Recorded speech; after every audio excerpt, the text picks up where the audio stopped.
Vamos a hacer entonces, para dar comienzo a esta invocación, que es una llamada a la cadena de unión de Annie Besant. Que los santos seres cuyos discípulos aspiramos a ser, nos muestren la luz que buscamos y nos den la poderosa ayuda de su compasión y sabiduría. Hay una paz que a toda comprensión trasciende, es la que mora en el corazón de quienes viven en lo eterno. Hay un poder que todas las cosas renueva, es el que vive y se mueve en quienes saben que el yo es uno. Que esa paz sea con nosotros, que ese poder nos eleve hasta llegar donde el único iniciador es invocado, hasta ver el fulgor de su estrella. Que la paz y la bendición de los grandes seres se difunda por los mundos. Paz, paz, paz.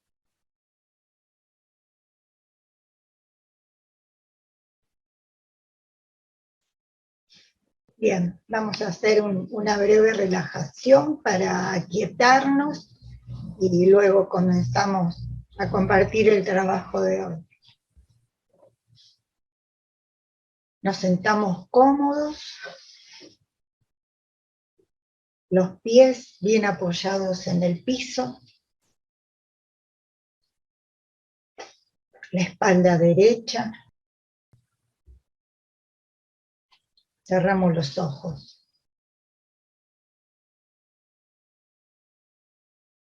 Observamos nuestra respiración, inhalando y exhalando lentamente por nariz, cada uno a su propio ritmo. Inhalo, exhalo, inhalo, exhalo. Y llevamos la atención a nuestros pies. Los aflojamos. Sentimos los pies bien apoyados en el piso. Vamos a subir por pantorrillas, aflojando las piernas, los muslos y la zona de lumbares, bien flojos, siempre atentos a la respiración.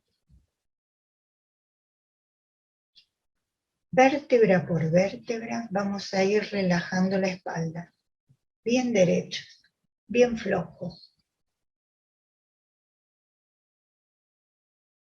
Aflojamos los hombros,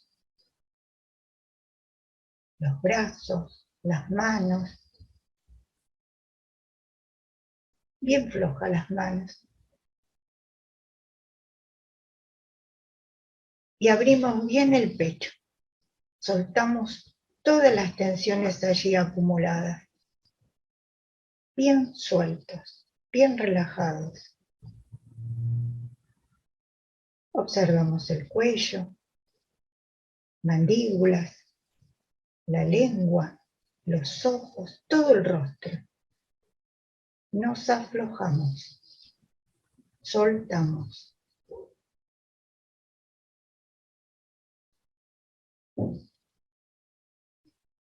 Y en este estado de quietud nos preparamos para el encuentro de hoy. Abrimos lentamente los ojos.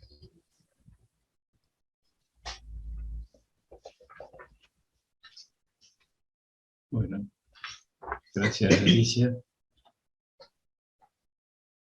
Vamos entonces hoy a compartir este trabajo, el capítulo 6 del libro de la renovación de sí mismo, y concretamente sobre las funciones del cuerpo emocional, que lo hemos dividido en dos partes. O sea que el próximo martes continuaremos con este trabajo completándolo. Y recordamos así brevemente cuáles son los vehículos del hombre. Vimos que el hombre posee vehículos varios de conciencia, y esa conciencia tiene sus raíces en los planos más elevados, siendo parte de la conciencia de logos de nuestro sistema solar. Esto es importante definir que el hombre posee vehículos para manifestarse, y la conciencia tiene raíces en los planos más elevados, partiendo de esta conciencia de logos de nuestro sistema solar. Hemos visto la representación de los distintos cuerpos del hombre, y vamos a tratar de verlos en cada uno para poder desarrollarlos y recordarlos. Estos vehículos del hombre están formados por distintos niveles de vibración que van de las más densas, o sea, el cuerpo físico, a las más sutiles, que serían los cuerpos espirituales. Estos vehículos o cuerpos que se interpenetran mutuamente son el físico, que se divide en una parte densa, que es el cuerpo denso nuestro, que tocamos, y el doble etérico, el emocional, el mental, que también se divide en el tacto concreto o inferior y causal, y el búdico o intuicional, y el átmico o volitivo, el monádico y el árico. Otra forma de representar al hombre, los cuerpos del hombre, sería el cuerpo físico, el doble etérico que lo rodea. Recordemos que todo esto se interpenetra, está el emocional, el mental inferior, el superior al causal, el búdico y el átmico.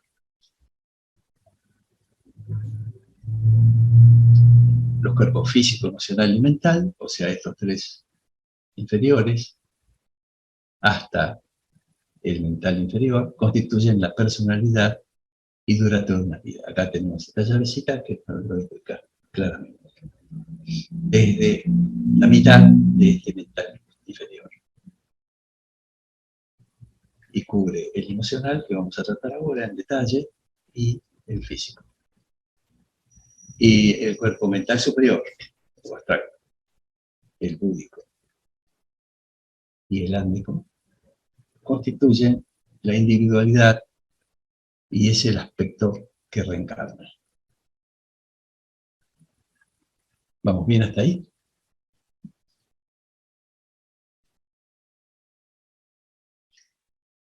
Bueno.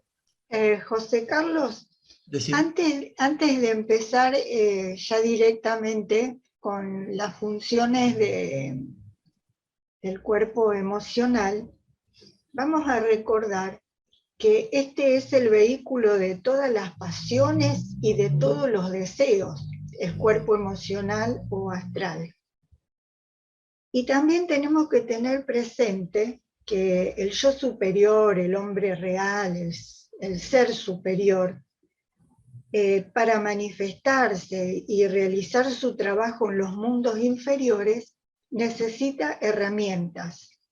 ¿Herramientas para qué? Para actuar, para sentir, para pensar.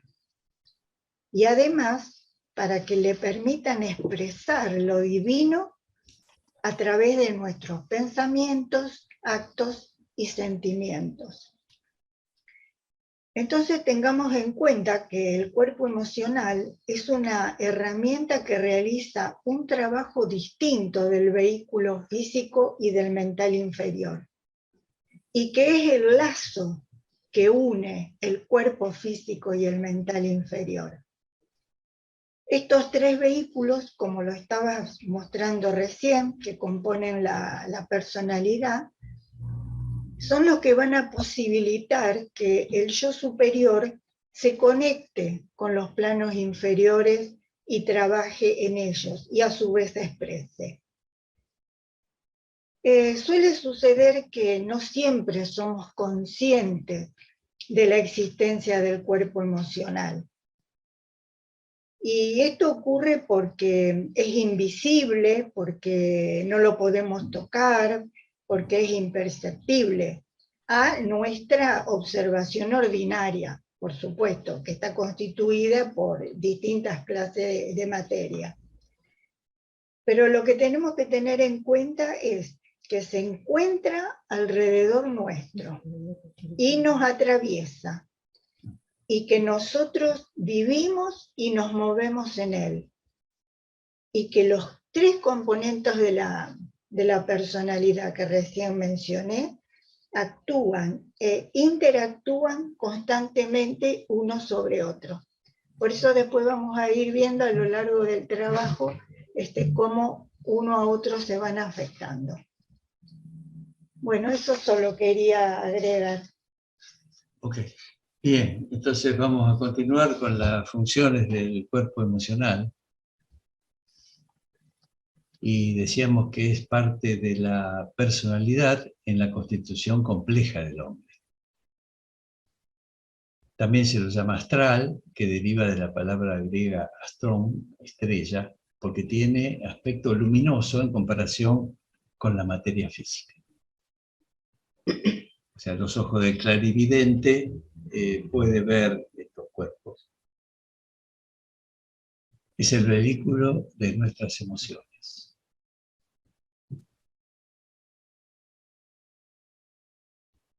Bueno, hoy nos vamos a ocupar de las funciones del cuerpo emocional o astral y fundamentalmente del problema del deseo. Vamos a ver cómo surge el deseo.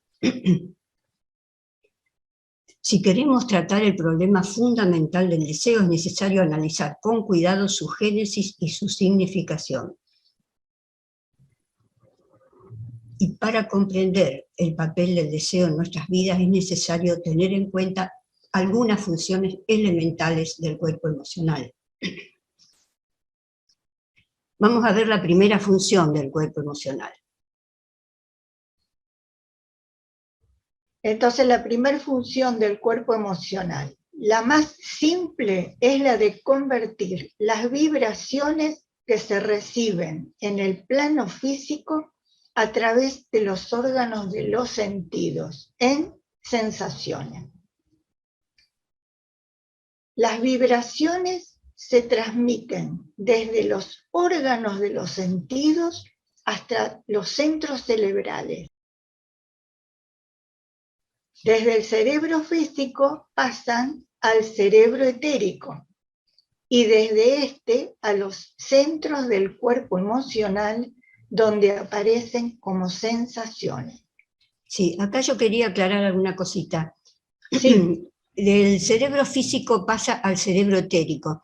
No nos olvidemos que cualquier conexión que pueda haber entre nuestro aspecto físico y nuestro aspecto psíquico, siempre hay un puente, hay un eslabón que es la parte etérica del cuerpo. Es la única forma en que se comunica el cuerpo físico con el cuerpo emocional y el cuerpo mental. Taimni nos hace un comentario al respecto, que acá la ciencia llega hasta el cerebro físico y dice que por algún cambio extraño, de alguna forma extraña, esas vibraciones que llegan hasta el cerebro físico aparecen como sensaciones en el cuerpo emocional, mientras que la teosofía da la explicación esa, ¿no? De que se produce ese cambio precisamente porque pasa por el cerebro etérico. Bueno, eso solo quería aclarar. Si buscamos la definición de sensaciones, vemos que son las impresiones que los estímulos externos producen en la conciencia y que son recogidas por medio de alguno de los sentidos. Algunas de estas sensaciones permanecen como tales y se reflejan hacia adentro en el cuerpo mental, donde aparecen como percepciones corrientes de la mente. Se divide en tres funciones. Acabamos de ver la primera. En esta segunda vemos que las sensaciones son percibidas como agradables o desagradables, y así se transforman en sentimientos placenteros o penosos. Según la definición, sentimientos son estados de ánimo o disposición emocional hacia una cosa, un hecho o una persona. Hay algo que nos puede gustar o no. Aquí están involucradas tanto el cuerpo emocional como el cuerpo mental. O sea que estas sensaciones son percibidas como agradables o desagradables.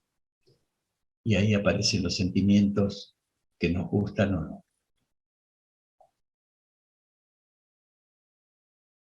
Aquí entonces estamos añadiendo un juicio de valor sobre esta sensación. Porque empieza a actuar el cuerpo mental. Claro, está la relación ahí con el cuerpo mental. La tercera función del cuerpo emocional. Actúa la memoria y puede ocurrir que junto con ese sentimiento placentero o doloroso surja el deseo de repetir ese placer, atracción, o evitar ese dolor, repulsión. Bien, si repasamos todo esto, en resumen, la primera función del cuerpo emocional nos dice que es convertir las vibraciones recibidas por los sentidos en sensaciones. No interviene aquí la mente. Esa transformación se realiza automáticamente. Percibimos del exterior. E inmediatamente los sentidos convierten en sensaciones. La segunda función clasifica las sensaciones en agradables o desagradables, y estos se convierten en sentimientos placenteros o penosos, es decir, aquí añade un juicio, interviene la mente. Vemos que en la primera función es automática, no interviene la mente. La segunda función, sí. Y en la tercera, agrega al juicio el deseo de repetir las sensaciones en agradables o rechazar las desagradables, aparece la memoria. Bien. Hemos visto cómo surge el deseo. Pero, ¿qué es el deseo? Si buscamos el significado de deseo en el diccionario, vemos que es el interés o apetencia que una persona tiene por conseguir la posesión o la realización de algo.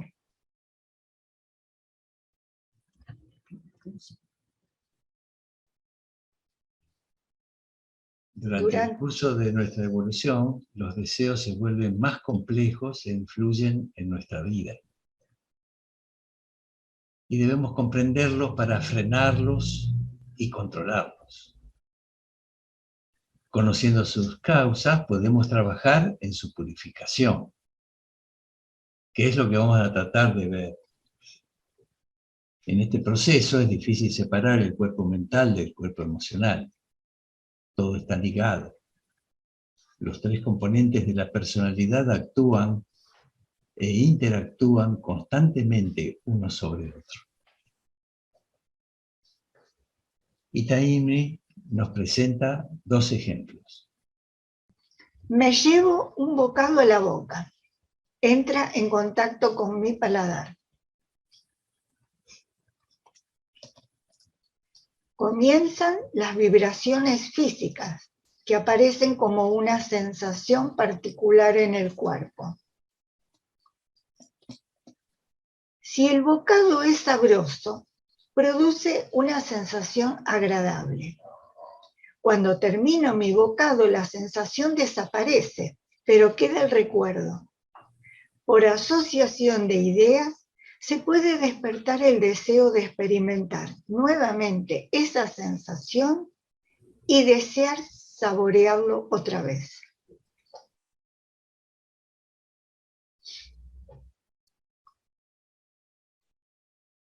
Otro ejemplo. Al pasar frente a un jardín, un aroma particular me atrae, me agrada. Busco la flor que lo produce y deseo tenerla en mi jardín, florero, maceta, etc., para repetir esa sensación olfatoria. Estos dos, el gusto y el olfato, ilustran el tema del deseo y nos demuestran que lo agradable o desagradable asoma en la conciencia y que todos pasamos por esa experiencia.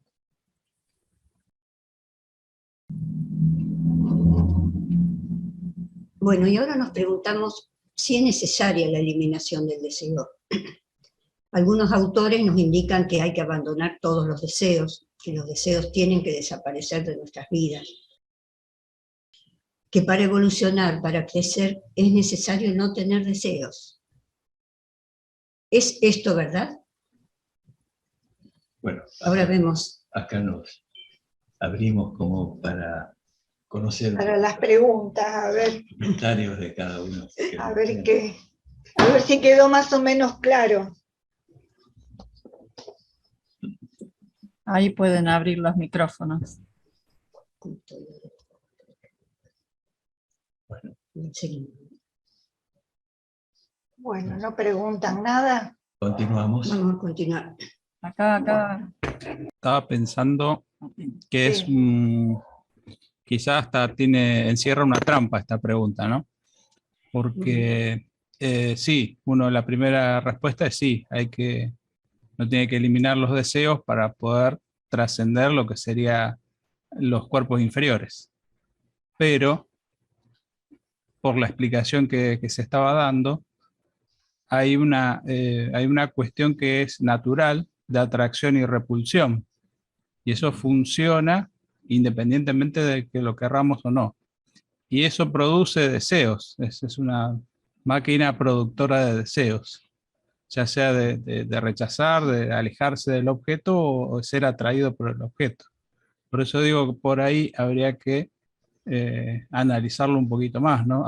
Ambas respuestas serían ciertas en este caso. Exactamente, ahora vamos a ver cómo se puede. Bien, entonces nos preguntábamos, algunos autores dicen que hay que eliminarlos. Ahí Patricio quería aportar algo. Sí, adelante, Patricio.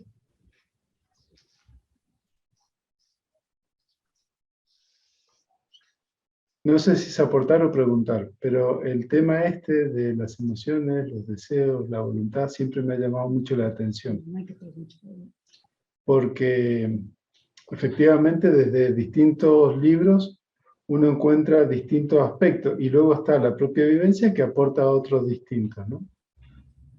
Y hasta aquí lo que voy entendiendo es como si voluntad y deseo en realidad estuviesen en la misma línea y que fuesen más bien de dominio del manas, curiosamente. Y que me parece que es muy útil en una determinada etapa nuestra como individuos. Creo que el deseo cuando somos niños es muy importante en cuanto a que nos moviliza a obtener, nos moviliza a generar, a intentar, etcétera, etcétera, etcétera. Y en la vida espiritual debe ser similar. Creo que el deseo es una parte importante para que después esos resultados se vuelvan polvo a nuestro paladar, a nuestros sentidos. Claro, pero me parece que es importante. Es lo que tratamos de... Es lo que vamos a ver ahora, precisamente. Esa es una pregunta motivadora del tema que sigue. Ah, muy bien. Vamos bien, entonces.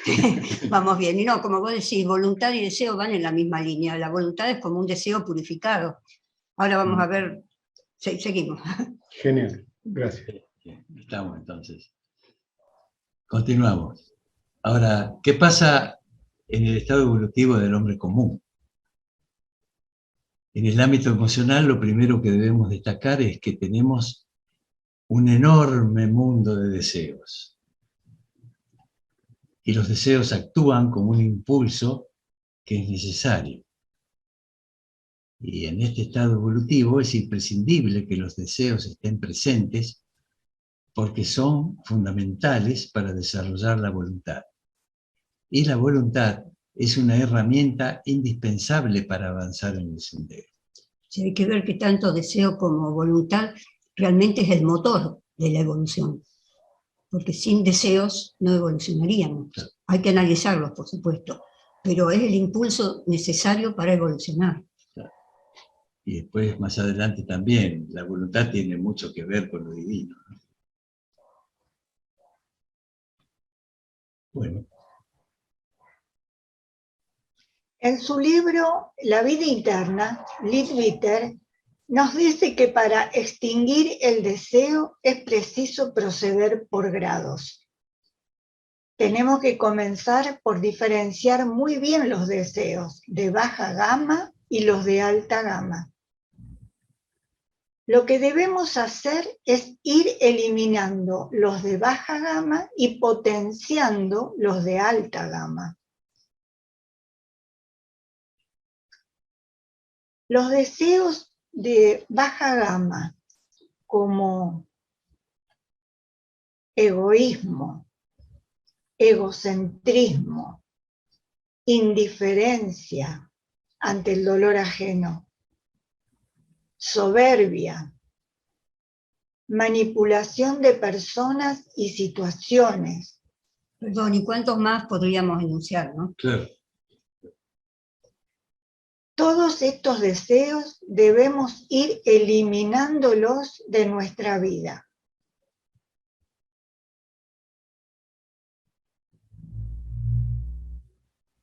Ahora, los deseos de alta gama, como el deseo de autotransformación, el deseo de ser mejor persona, el deseo de ser más compasivo, el deseo de ser más comprensivo, más empático, más generoso, etcétera, etcétera, estos deseos deben ser potenciados. Y allí también nos dice el Leadbeater que a los deseos de alta gama no debemos llamarlos o no deberíamos llamarlos deseos, sino que nos propone llamarlos aspiraciones, porque los deseos de alta gama tienen una vibración muy similar a las cualidades del alma.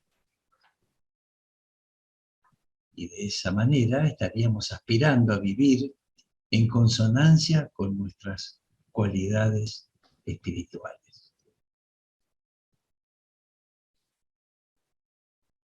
El hombre común desea poder, amor, saber, felicidad, etc. Y los busca no solo por caminos falsos, sino en muchos casos en sitios falsos, donde no pueden encontrarse en su verdadera naturaleza. Solamente puede encontrarlos dentro de sí mismo. En esta búsqueda de su ser real, por innumerables caminos, el individuo desenvuelve la perfección que está oculta dentro de las capas más profundas de su conciencia.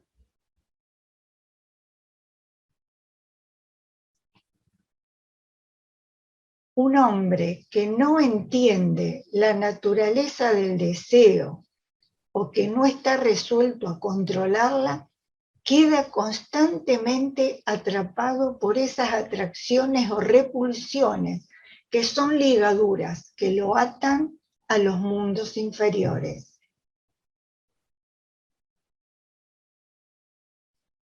En cambio, un hombre prudente que ha superado el deseo se mueve por el mundo en medio de esos mismos atractivos y pasando por las mismas experiencias, pero se mantiene libre porque no permite que su mente establezca conexión alguna con los objetos de deseo.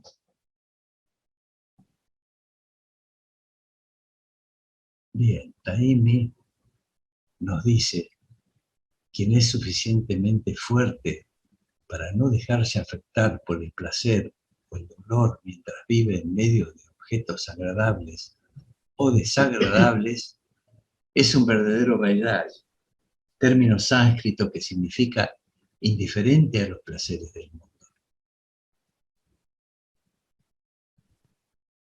También Patanjali, célebre autor de los aforismos del yoga, define la voz vairagya diciendo: es el estado de ánimo o conciencia en que se halla aquel que ha subyugado sus deseos.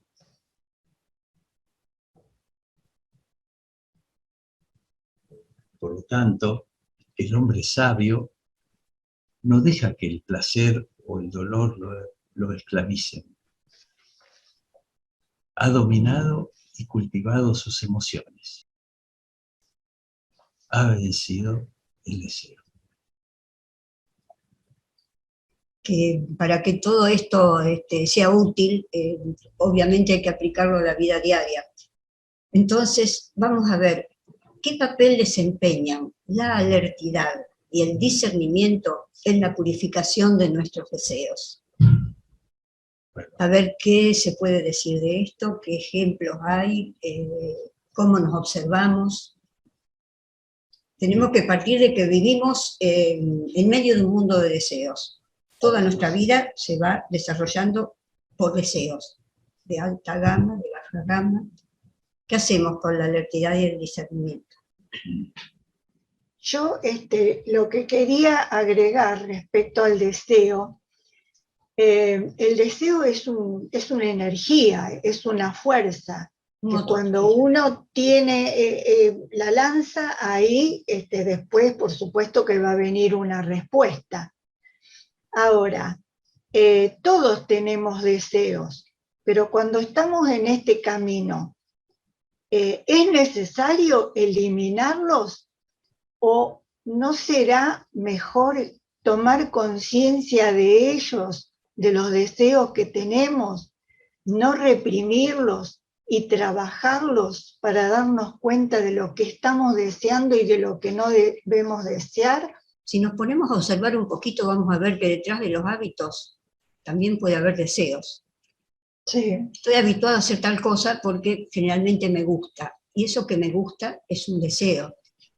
Y generalmente, por falta de alertidad, esos deseos pasan desapercibidos. A lo mejor hice lo mismo durante mucho tiempo, y no me di cuenta que eso era un deseo de algo que a lo mejor me perjudicaba. Entonces, primero de todo, yo creo que hay que poner la alertidad. Y una vez que podemos detectarlo, uy caramba, ¿verdad? Esto realmente es una cosa que me gusta hacer, pero me perjudica, es un deseo perjudicial. Entonces ahí aplicamos el discernimiento. A ver, esto me perjudica, esto me favorece. Puedo poner un ejemplo muy sencillo, muy simple. A lo mejor estamos acostumbrados a tomar siempre el té con mucho azúcar, o el mate, los que tomamos mate, ¿no? Con azúcar. Y es una costumbre, es un hábito, porque deseo tomarlo dulce, me gusta. Y alguna vez me pongo a pensar, caramba, todos sabemos que el azúcar es dañina para el organismo. Caramba, este es un hábito, lo hago por el deseo de comer algo dulce, ¿me perjudica? ¿Me favorece? Y ahí empezar con el discernimiento y ver y en una de esas probamos el té sin azúcar y el mate sin azúcar y nos damos cuenta que es más rico, ¿no? El ejemplo es muy simple, muy elemental, pero podemos aplicarlo a cosas más serias en la vida, me parece. No sé si a alguien se le ocurre otro ejemplo un poquito más elaborado. Ahí levantó la mano Bernie. Sí, Bernie, a ver. Hola, bueno, me parece muy lindo el tema de hoy, muy interesante.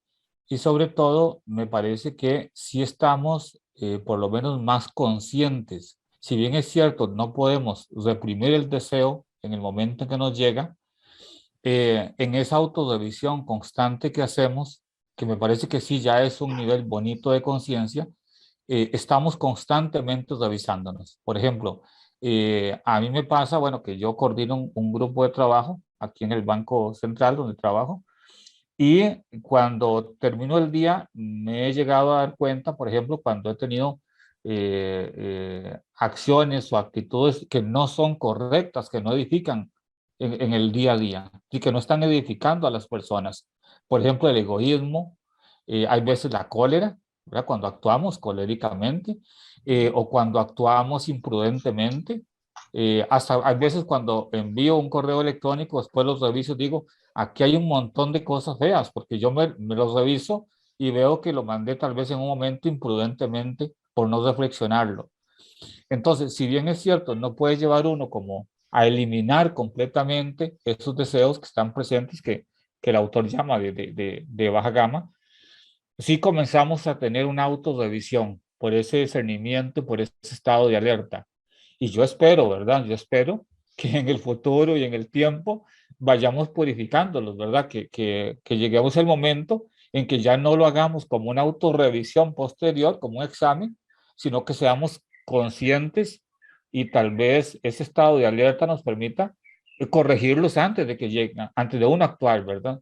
Tal vez uno lo sienta, pero tal vez poder tener el discernimiento y la claridad para decir, no, ya no lo voy a hacer.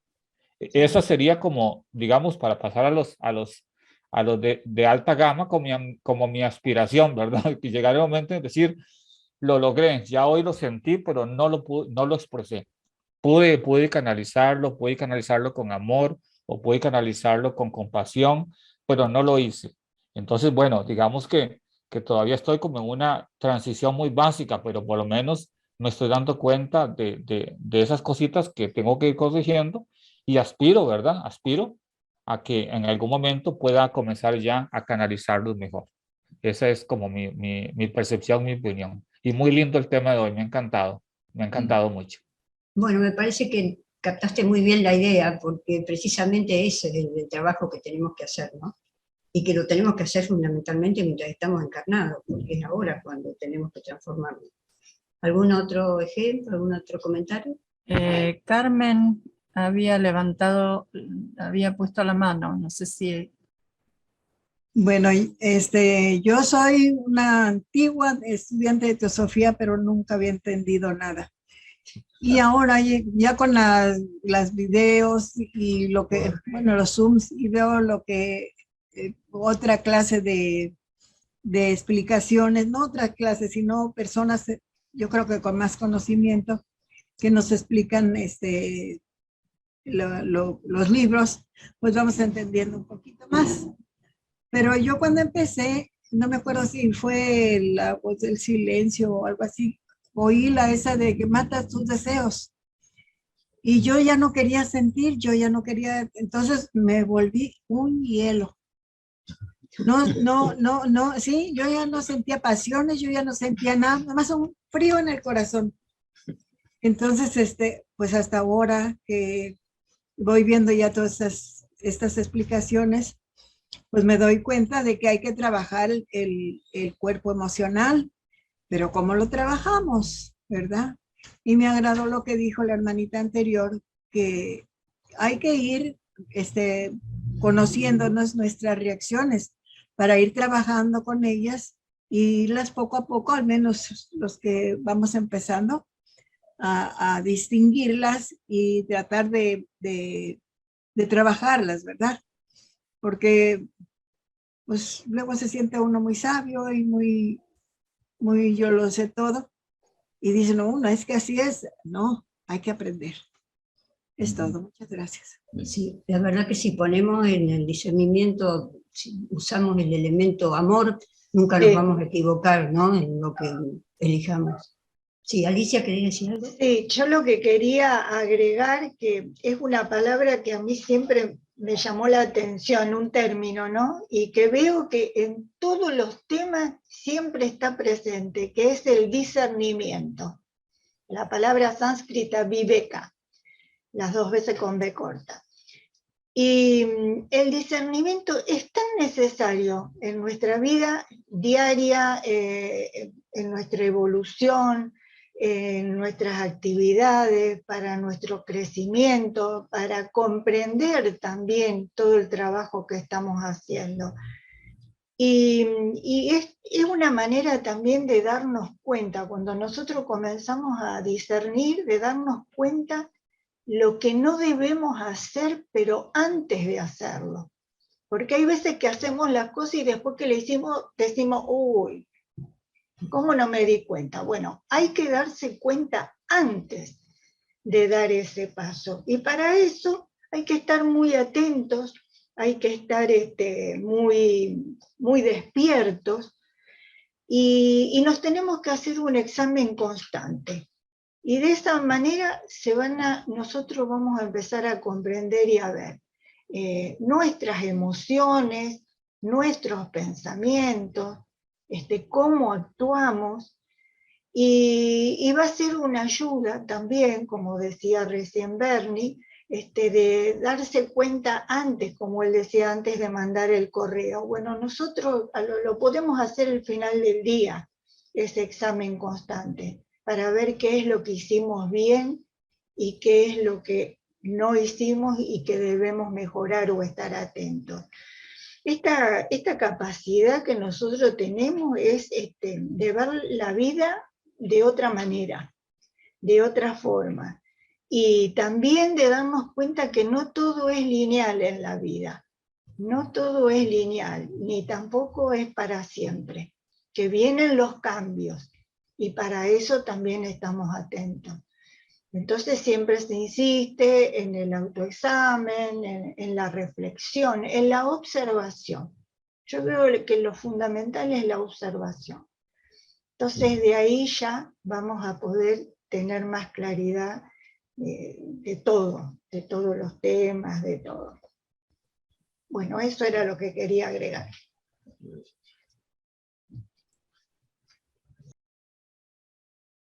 ¿Y puedo agregar algo?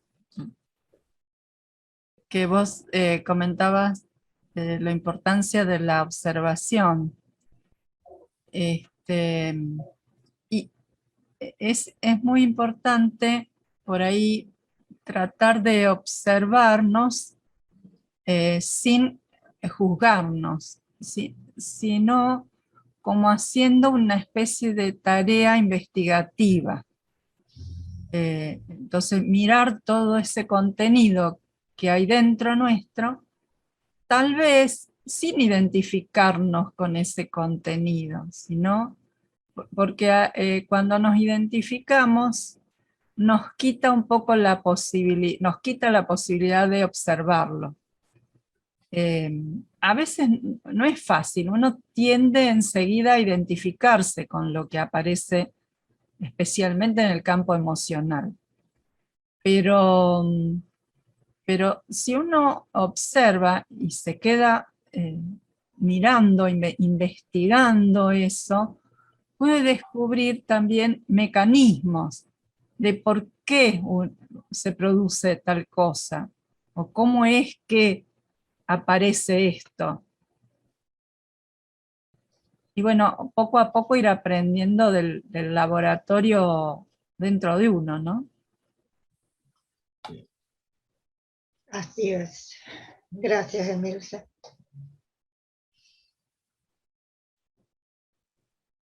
Bueno, si no hay más comentarios, habíamos dicho de terminar antes de las 8, o si alguien quiere hacer otra pregunta.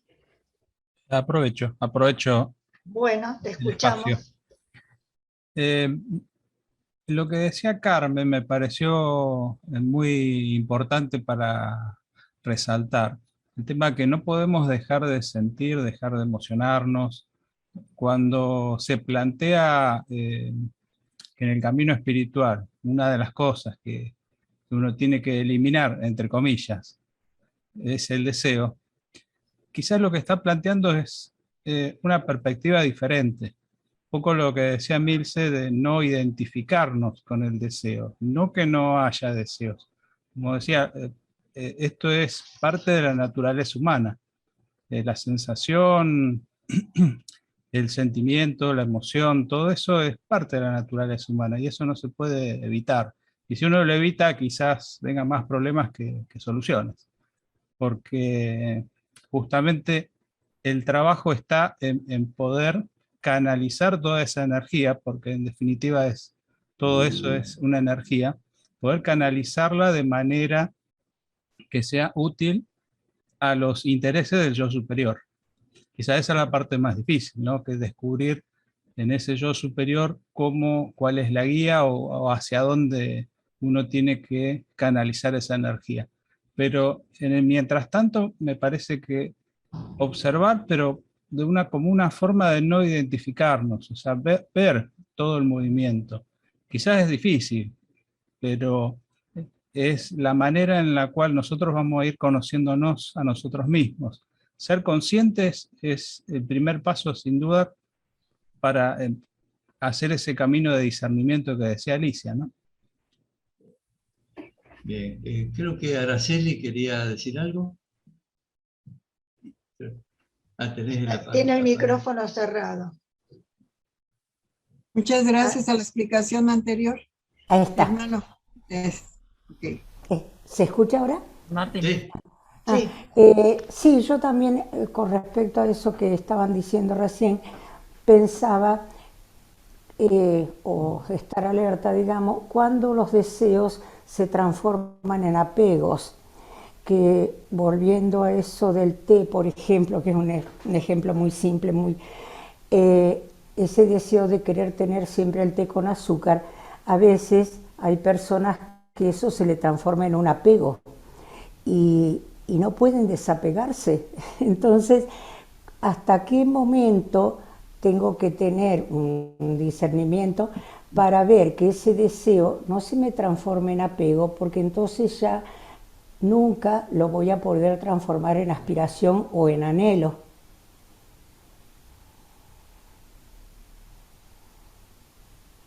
El desapego, que debemos practicarlo todos en distintos sentidos, es un soltar, es una libertad, es una carencia de deseos.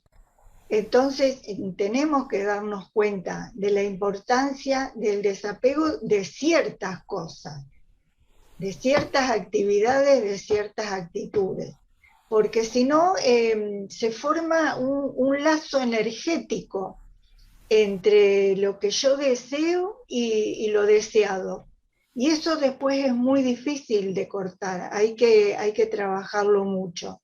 Por eso, carencia de deseos y discernimiento son dos palabras que están muy unidas. Por ejemplo, Patanjali y Taimi también la trabajan mucho, que son discernir, darnos cuenta, desapego, carencia de deseo, carencia de lo que nos afecta. Pero no nos tenemos que, dicen que cuando no hay apego, nosotros no nos damos cuenta de los altibajos de la vida, ¿no? De todo lo que nos pasa. Entonces, eso, volvemos a lo que habíamos dicho antes, darnos cuenta, observarnos, reflexionar y saber de lo que tenemos que soltarnos. Bien, hay una pregunta en el chat. Ajá. Y después también está Carmen con la mano levantada. Bien, bien. Por no identificarse cuando hay circunstancias donde requiere una rápida acción o reacción.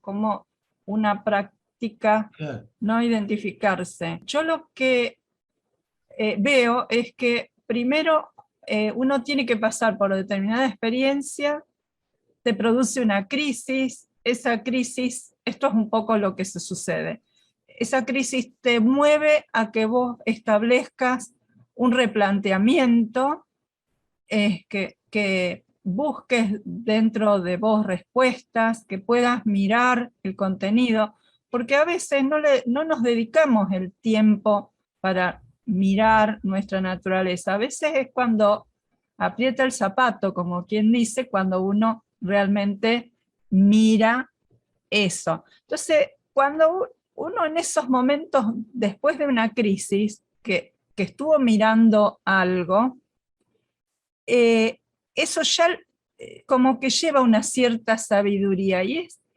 es como un insight, como un pequeño darse cuenta. En alguno de esos momentos uno se da cuenta de algo, y es la suma de los darse cuenta los que a veces no, a veces falla, pero a veces nos permite en la acción ver algo y nos permite parar, ¿no es cierto? No es que sea fácil y es un proceso muy lento, digamos, pero sí es como de a poco, digamos. Y es muy importante el trabajo de meditación, de estudio. La meditación, el mindfulness, el estar presente también nos permite estar atentos a lo que nos va pasando también. Eso me parece. Este análisis lo vamos a seguir, obviamente, para ver cómo lo podemos llevar a la práctica a todo esto, y justamente tendrá que ver con esta rápida reacción, ¿no? Ahí sigue sí, puso algo en el chat. Sí, dice, me gustaría escuchar su opinión. ¿Ustedes están de acuerdo que el conjunto de deseos proviene del inconsciente de cada individuo y es un reflejo de deficiencias o áreas de oportunidad para desarrollarse? Ese inconsciente es parte de la mente inferior y por eso es tan importante la atención plena. Estaba pensando en esa pregunta, por eso la leo, y acá me parece que es un tema largo, como decía José Carlos, es como para verlo completamente en otra clase y en varias clases, de distintos ángulos, de distintos cuerpos, porque después se va a tratar la mente inferior. Pero como para empezar, creo que sí, justamente cuando habla del inconsciente, a donde uno tiene que apuntar es a ser consciente lo que está detrás de lo que es nuestra mente consciente de vigilia. Y una manera muy sencilla que nos plantea Krishnamurti, y a otros filósofos también, que él plantea de que uno tiene que cuestionarse, un poco tomando el ejemplo de Elsa, si yo sé que no tengo que tomar cosas con azúcar, y voy a tomar o deseo tomar, plantearme, ¿es necesario que yo lo tome? ¿Por qué lo tomo? ¿Quién es el que quiere? O sea, dentro mío, ¿qué parte es la que desea eso? Porque también esa es la forma de conocerse. Uno decide sí o no, o sea, como respuesta rápida, como dice acá Felipe, pero esa respuesta rápida uno le puede dar un espacio a la reflexión. Y en esa reflexión uno va a empezar a abrir la posibilidad de tener opciones. En algunos casos lo podrá hacer, en otros casos no, pero en casos sencillos como este, sí, y creo que es lo que uno puede practicar diariamente, ¿no? Lo que come, lo que bebe, ¿es necesario tomar una gaseosa o puedo tomar agua? Parece algo sencillo, ¿no? Pero quizás termine tomando gaseosa. Tenemos que vernos y tenemos que actuar en función de lo que estamos viendo. Si la decisión termina no siendo correcta, es porque la observación no fue correcta. Pero es una forma de práctica. Eso después llevado a los temas más críticos, a las cuestiones más importantes de la vida, es al menos un buen ejercicio para el desarrollo de esas fortalezas, porque tiene que convertirse, como dice Anivesa, en una virtud.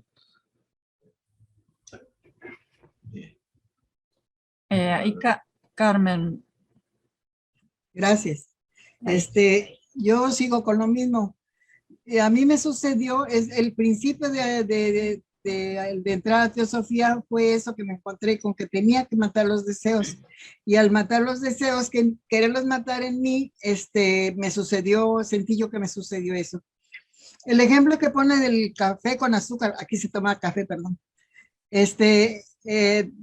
Dice uno, pues le quito el azúcar, no me gusta el café sin azúcar, pues lo dejo y ya. Pero viene uno a sustituir por otra cosa.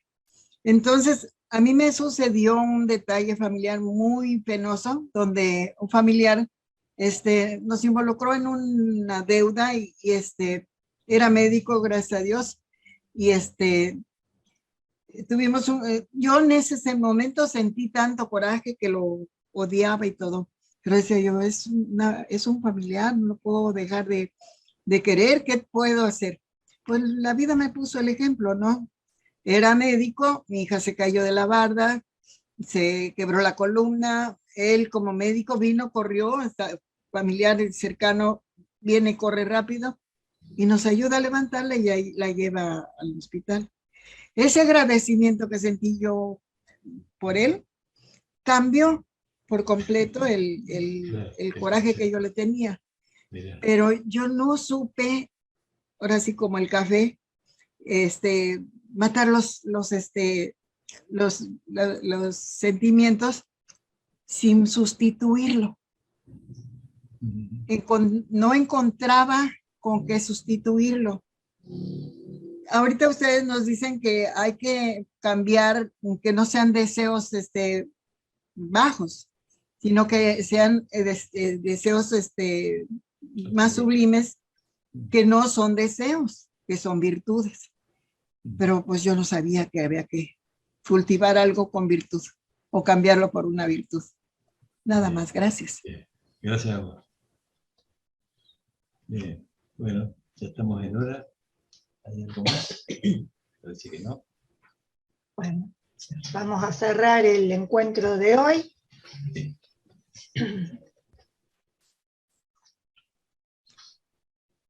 Oh vida oculta, que vibras en cada átomo. Oh luz oculta que brillas en cada criatura. Oh amor oculto que todo lo abarcas en la unidad. Que cada ser que se sienta uno contigo, sepa que también es uno con todo lo demás.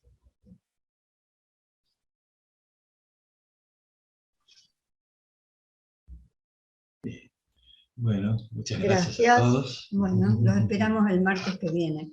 Vamos. Bueno, A hasta ver, el próximo deseo y voluntad. martes. Muchas gracias a Gracias a ustedes, ustedes. muy lindo trabajo. El Bueno. tema Gracias, es muy lindo. apasionante. Muy interesante. Muchas gracias, muy bonito el trabajo.